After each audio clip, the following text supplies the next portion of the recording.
حضرت موسیٰ علیہ السلام کا زمانہ مبارکہ ہے۔ ایک شخص نے اپنے کزن کو، اپنے چچا کے بیٹے کو، چچا زاد کو قتل کر دیا اور خود ہی اس کا مدعی بن کے حضرت موسیٰ کے پاس آیا کہ بتائیے جناب میرے اس بھائی کو کس نے قتل کیا ہے؟ حضرت موسیٰ نے ایک سادی سی بات کی، کیا فرمایا؟ وَإِذْ قَالَ مُوسَىٰ لِقَوْمِهِ إِنَّ اللَّهَ يَأْمُرُكُمْ أَن تَذْبَحُوا بَقَرَةً۔ حضرت موسیٰ علیہ السلام نے اپنی قوم سے کہا کہ اللہ تمہیں حکم دیتا ہے کہ ایک گائے ذبح کرو، گائے کا کچھ حصہ مقتول کو مارو، وہ خود اٹھ کے بتا دے گا مجھے کس نے قتل کیا ہے۔ یہ پہلا سپارہ ہے قرآن مجید کا، آپ اس کو دیکھ لیں، یہ آیت نمبر 67 سے شروع ہو رہا ہے۔ تو اب وہ چونکہ ذبح کرنا نہیں چاہ رہا تھا، اس کو پتا تھا کہ مجرم تو میں خود ہوں، وہ ذبح چونکہ کرنا نہیں چاہ رہا تھا، اس سے کہا کہ مارو ایک حصہ گائے کا، اس کو تو یہ اٹھ کے بتا دے گا۔ تو اس نے جواب کیا دیا؟ قالوا اتتخذون ہزوا، کہنے لگا آپ میرے ساتھ مذاق کرتے ہیں، کبھی ایسا بھی ہوا ہے؟ قال اعوذ باللہ ان اکون من الجاہلین۔ حضرت موسیٰ علیہ السلام فرمانے لگے میں اللہ کی پناہ مانگتا ہوں میں جاہلوں میں سے ہو جاؤں۔ ہر وقت مذاق کرتے رہنا یہ تو جاہلوں کا طریقہ ہے۔ کن کا ہے؟ حضرت موسیٰ نے کہا ہے، قرآن پاک ہے، ہر وقت مذاق کرتے رہنا۔ خوش طبی اور چیز ہے، مسکراتے رہنا، لیکن کسی کا مذاق ہر وقت اڑاتے رہنا کن کا طریقہ ہے؟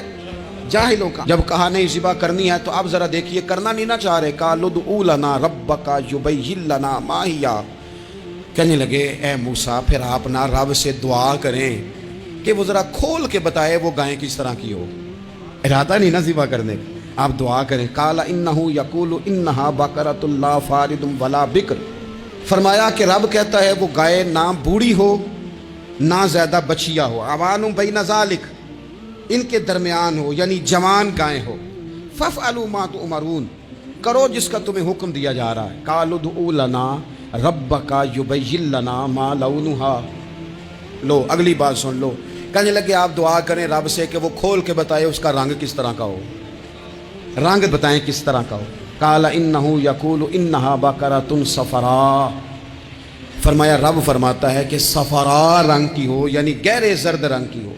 کہ رب فرماتا ہے اس طرح کی گائے ذبح کرو، فاقع لونھا تسر الناظرین، اور جب کوئی اسے دیکھے تو اسے اچھا بھی لگے، آنکھوں کو اچھی لگے وہ گائے، اس طرح کی گائیں ذبح کرو۔ لو اتنی باتیں بتا دی۔ قالوا ادع لنا ربک یبین لنا ما ہی، کہنے لگے نہیں آپ پھر دعا کریں اللہ ذرا کھول کے بتائے گائیں کس طرح کی ہو۔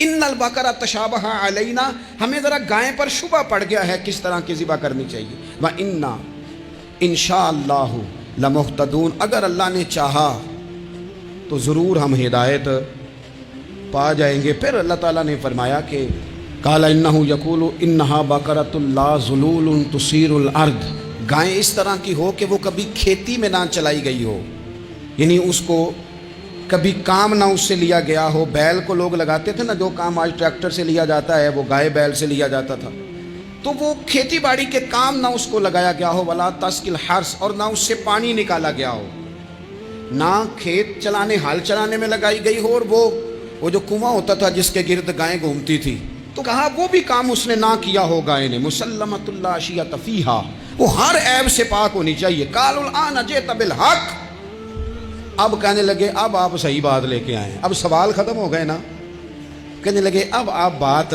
فذبحوہا، انہوں نے ذبح کر دی۔ وما کادوا یفعلون، پر ایسا کرتے نظر آتے، لگتا نہیں تھا کریں گے ذبح پر ذبح۔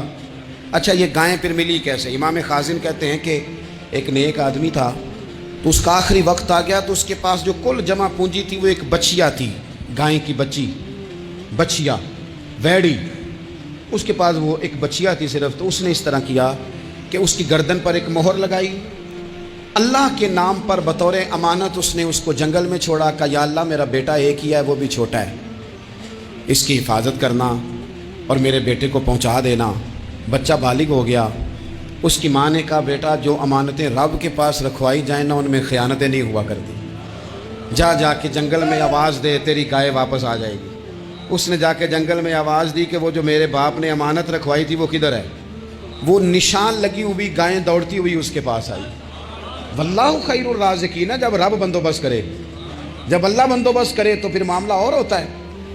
وہ گائے آ گئی، اب اس نے کیا کیا اس نوجوان نے کہ وہ گائے گھر لایا، ماں سے آ کے کہا کہ اماں یہ تو اللہ نے فضل کر دیا۔ ماں کہنے لگی پتر حالات ہمارے خراب ہیں، منڈی میں لے جا اسے بیچ دے، لیکن سودا میری مرضی کے بغیر طے نہ کرنا۔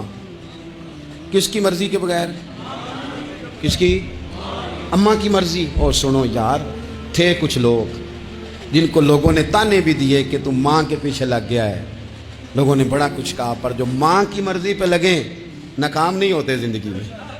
یہ دیکھو ماں کی مرضی پہ لگا، اس کی قیمت کتنی تھی گائے کی؟ بڑی مہنگی تھی، پر 3 دینار کی تھی۔ منڈی میں لے گیا، 3 دینار اس کی قیمت لگ گئی۔ تو ماں نے کہا تھا میری مرضی کے بغیر سودا نہ کرنا۔ اب بچے تو نہیں نہ مانتے، اماں کو کیا پتا باہر بزنس کیا ہے، لین دین کیا ہے، پر ماں نے کہا تھا میری مرضی۔ بندہ دے رہا ہے اسے 3 دینار، اس نے کہا جی میں نے طے تب کرنا ہے، ڈن تب کرنا ہے، پہلے اماں سے پوچھنا ہے۔ گھر جا کے اماں سے پوچھا، اماں کہنے لگی دے دے۔ واپس آیا تو اس نے کہا کہ میں 6 دینار دیتا ہوں، پر میری شرط ہے ماں سے نہیں پوچھنا۔ اس نے کہا تو 12 بھی دے، ڈن تب بھی ہونا ہے جب اماں نے کہنا ہے۔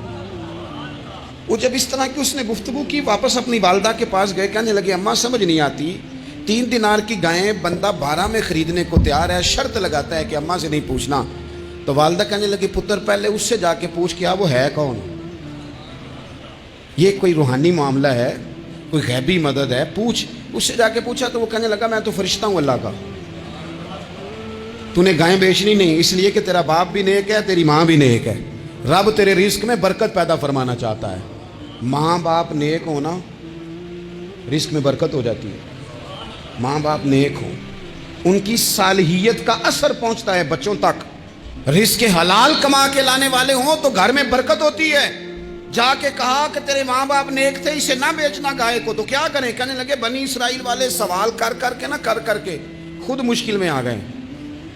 اب وہ ایسی گائے جو جوان بھی ہو، یہاں تو ہر غریب آدمی اپنی گائیں یہاں لگا دیتا ہے، کھیتی باڑی میں یہاں لگا دیتا ہے، کنویں میں پانی نکالنے میں، تو یہاں تو ہر ایک کی گائیں۔ تو ایسی گائیں جس کا رنگ بھی اتنا پیارا ہو، زیادہ بوڑھی زیادہ بچی بھی نہ ہو، اور ابھی تک کھیت میں بھی نہ لگی ہو، وہ سوائے تیرے کہیں نہیں ہے۔